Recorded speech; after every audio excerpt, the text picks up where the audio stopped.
Aujourd'hui, nous allons créer une guerre dans les commentaires. Le meilleur trio offensif est ici. Mais alors, qui est le numéro 1? Voici mon top 5 des meilleurs trios offensifs de l'histoire du football. Mais qui est donc le meilleur pour vous? N'oubliez pas de me dire ce que vous en pensez dans les commentaires. Numéro 5, Roberto Firmino, Sadio Mané, Mohamed Salah. Plus de 330 buts. Une Champions League, une Premier League pour Liverpool. C'était des étincelles. Et franchement, il faisait un très beau trio. 4e position, Arjen Robben, Robert Lewandowski et Ribéry. Le trio du Bayern, on les appelait les vieillards à cette époque. Ils ont fait des étincelles, une Champions League, le titre de Bundesliga accumulé et avec plus de 400 buts. La vitesse, technique, efficacité pour ces trois démons allemands, c'était juste magnifique. En 3e position, nous avons Ronaldo Nazario, Rivaldo et Ronaldinho.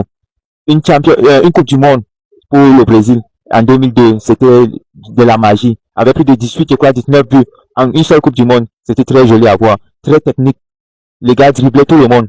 En 2e position, c'est la BBC. Benzema, Bale, Cristiano Ronaldo. Ça, 3 Ligues des Champions, une Liga et des centaines de buts. Waouh!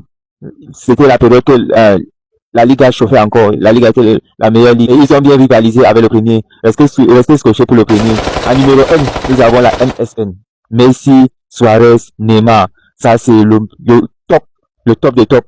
Le meilleur trio du 21e siècle de l'histoire du foot. Une Champions League avec plus de 5 buts et beaucoup de passes et plus de 20 passes décisives pour les deux. Et mon outsider, c'est Messi, Ronaldinho et tout. Nous avons vu ça, c'est 2 Champions League et 2 La Liga. Ça, c'était très intéressant. Ils nous ont fait rêver. Tout le monde a aimé leur football. Dites-moi dans les commentaires quel est votre meilleur trio offensif. Soit si j'ai oublié, vous pouvez me dire ce que vous pensez dans les commentaires. N'oubliez pas de liker et de vous abonner.